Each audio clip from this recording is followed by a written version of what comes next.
Buenos días, amigos y hermanos. Que Dios les bendiga.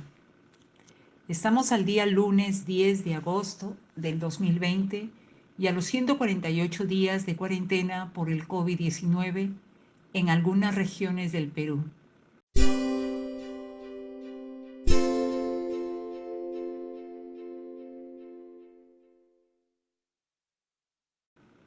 En esta ocasión vamos a hacer una breve reflexión sobre algunos versículos del libro de Isaías, específicamente de aquellos que están referidos al Santo de Israel.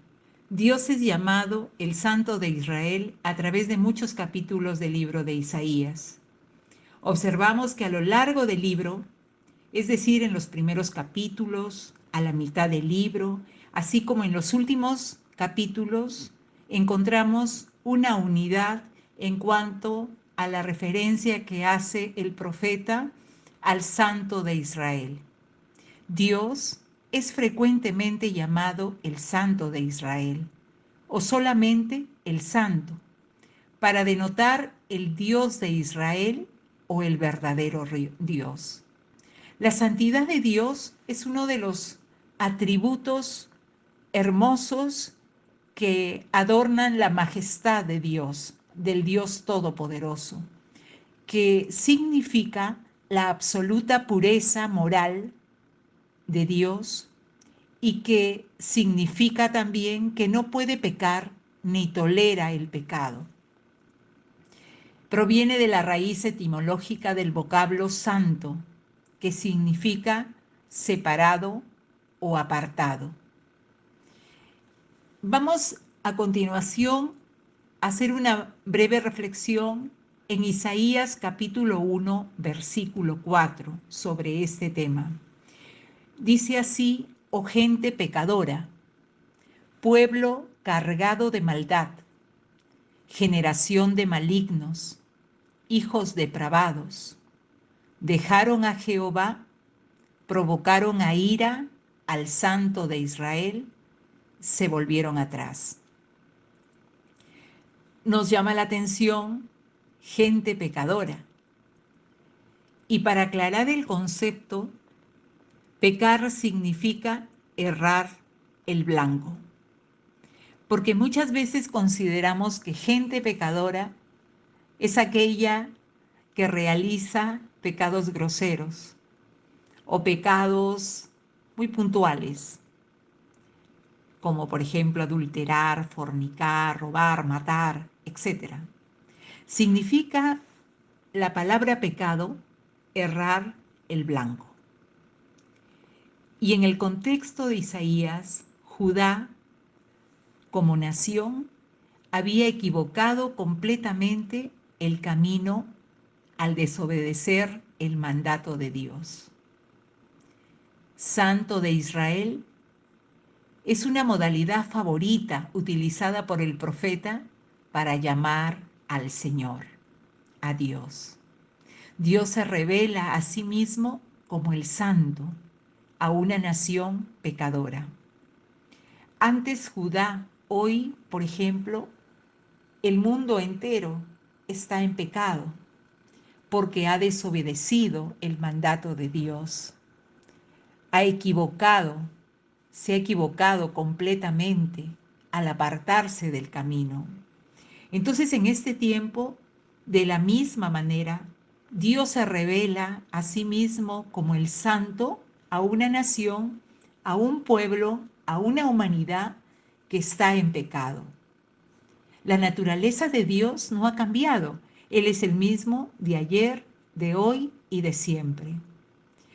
En la epístola de Primera de Pedro, capítulo 1, versículo 15, dice: sino como aquel que os llamó es santo, sed también vosotros santos en toda vuestra manera de vivir.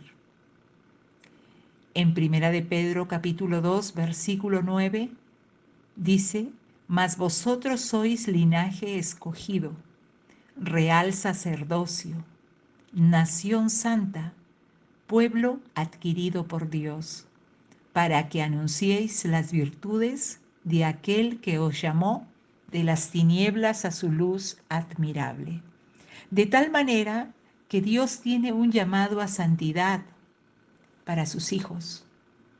Él, en singular, dice, como aquel que os llamó es santo, sed también vosotros, el pueblo, sus hijos, sed también vosotros, plural, en santos en toda vuestra manera de vivir. Luego dice que vosotros, refiriéndose al pueblo de Dios, sois linaje escogido, nación santa, pueblo adquirido por Dios. El Señor nos llama santos, aplica su santidad a su nación y a su pueblo, porque Él es santo. Por lo tanto, también en ese llamado dice que así como el que nos llamó es santo, sed también vosotros santos en toda vuestra manera de vivir. Somos llamados a ser separados o apartados de lo malo. Eso es lo que significa la palabra santo, separado, apartado, apartado para Dios. De tal manera que el Señor, que es santo, Dios que es santo, también ha llamado a un pueblo a santidad, a una nación santa. Pasamos a lo que dice Isaías en el capítulo 37, versículo 23.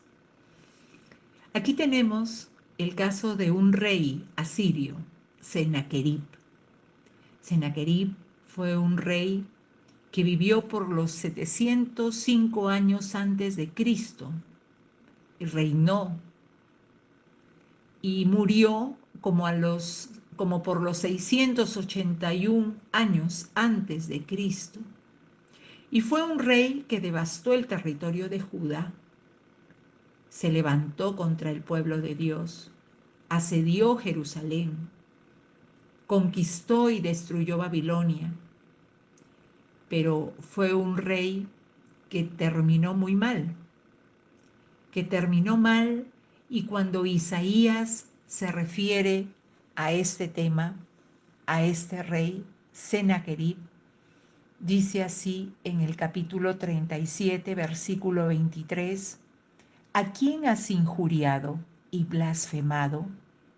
¿Y contra quién has alzado la voz y levantado con altivez tus ojos? Contra el Santo de Israel.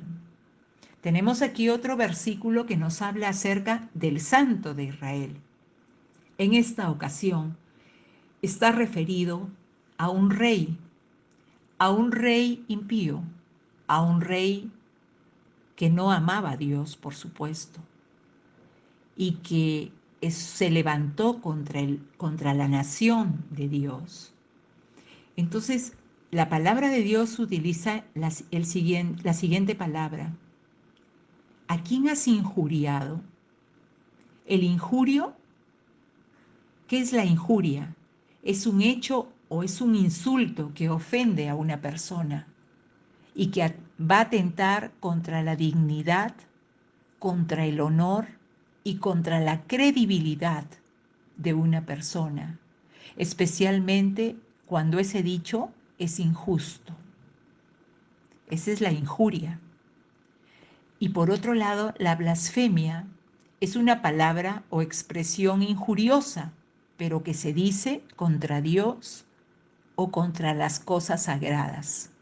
Entonces, refiriéndonos en el contexto de Sennacherib, este rey de Asiria que se levantó en contra de la nación de Judá, la Biblia dice, ¿a quién has injuriado y blasfemado? Que ya sabemos lo que significa la injuria y la blasfemia.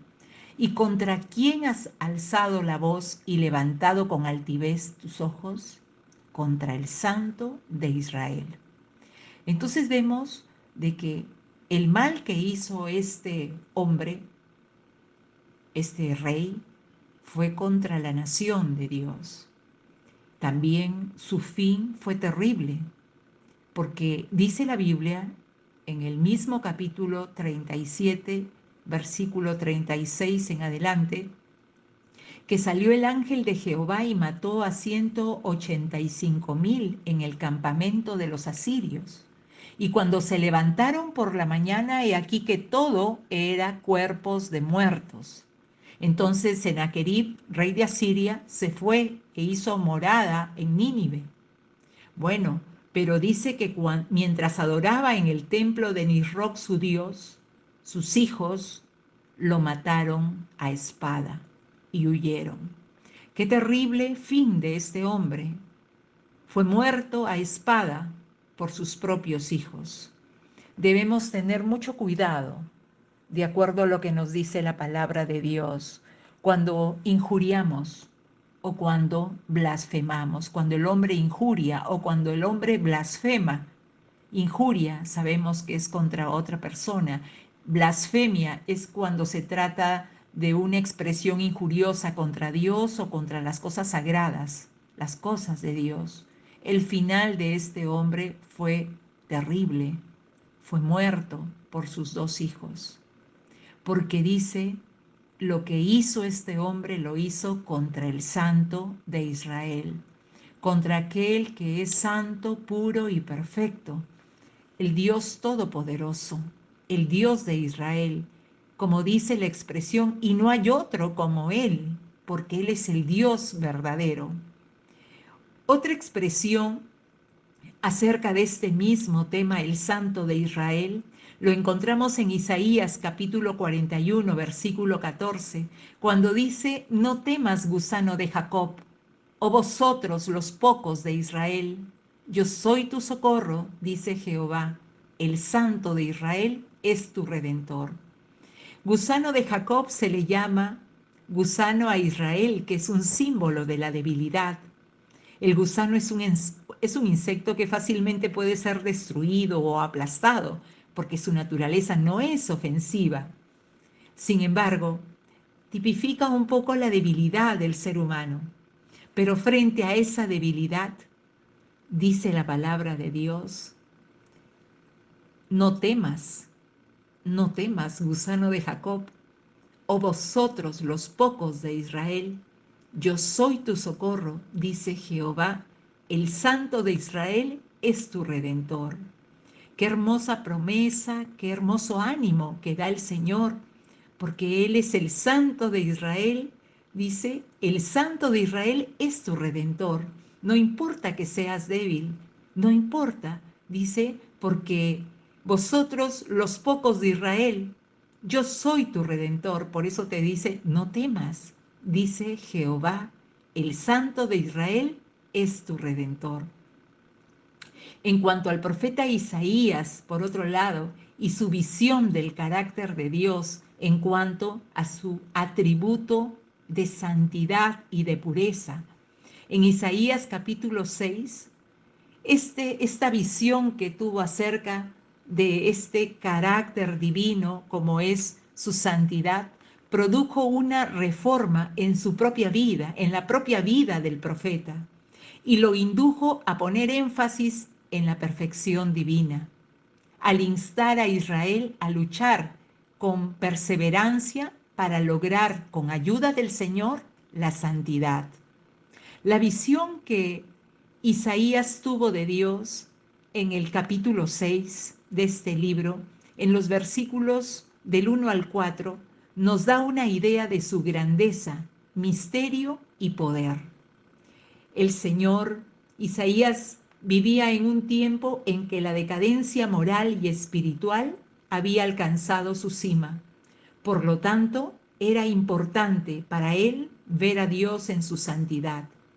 Y santidad, como repetimos, significa ser moralmente perfecto, puro y apartado de todo pecado. Dice el capítulo 6, versículos del 1 al 4, en el año que murió el rey Usías, vi yo al Señor sentado sobre un trono alto y sublime, y sus faldas llenaban el templo. Por encima de él habían serafines. Cada uno tenía 6 alas, con 2 cubrían sus rostros, con 2 cubrían sus pies y con 2 volaban. Y el uno al otro daba voces diciendo: Santo, Santo, Santo, Jehová de los ejércitos, toda la tierra está llena de tu gloria. Toda la tierra está llena de su gloria.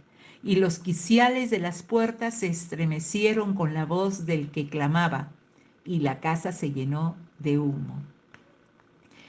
Es maravilloso, fue una experiencia que tuvo el profeta al ver esta visión, donde lo ve al Señor sentado sobre un trono alto y sublime, y sus faldas llenaban el templo. Y aún ve a los serafines en esta visión, que con 2 alas cubrían sus rostros, y con 2 cubrían sus pies, y con 2 volaban. Y se cubrían sus ojos, sus rostros, perdón, cubrían sus rostros porque no podían ver al que es santo. Y el uno al otro daba voces diciendo: Santo, Santo, Santo, Jehová de los ejércitos. Toda la tierra está llena de su gloria. Realmente nosotros también necesitamos descubrir la santidad de Dios, la perfección moral de Dios. Cuando la comprendemos correctamente, nos ayuda para purificarnos del pecado, para limpiar nuestra mente, renovar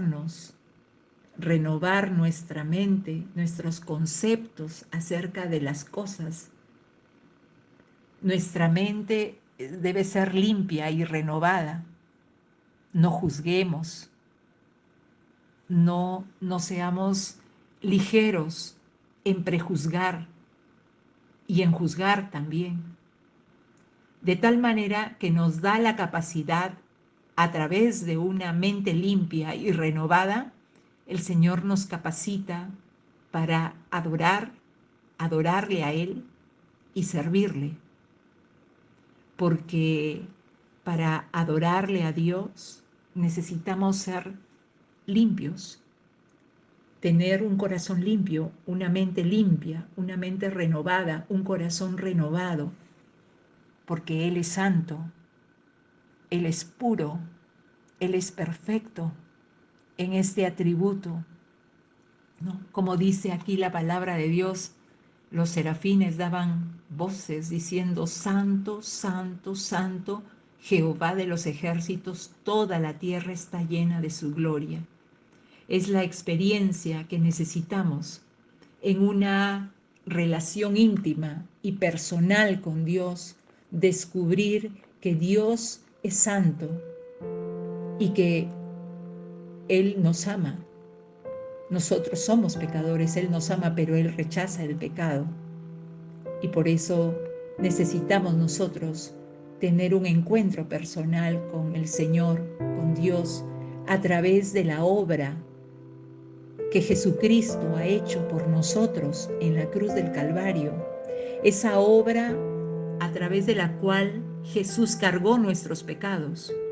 Esa obra vicaria, esa obra sustitutoria, en la cual el Hijo de Dios tomó nuestro lugar en la cruz y murió por nosotros, murió llevando y cargando nuestros pecados, de tal manera que a través de ese nuevo nacimiento podemos entrar en una relación con un Dios que es santo. Dice la palabra: sin santidad nadie verá a Dios. Que realmente el Señor nos ayude y con su Espíritu Santo esté cada día renovando nuestro corazón, nuestra mente, de tal manera que podamos cada día descubrir este atributo maravilloso de Dios que es su santidad. Y como este llamado que está escrito en su palabra en Primera de Pedro, sino como aquel que os llamó es santo, sed también vosotros santos en toda vuestra manera de vivir. Que el Señor nos ayude y nos bendiga. Amén. Que tengan un buen día.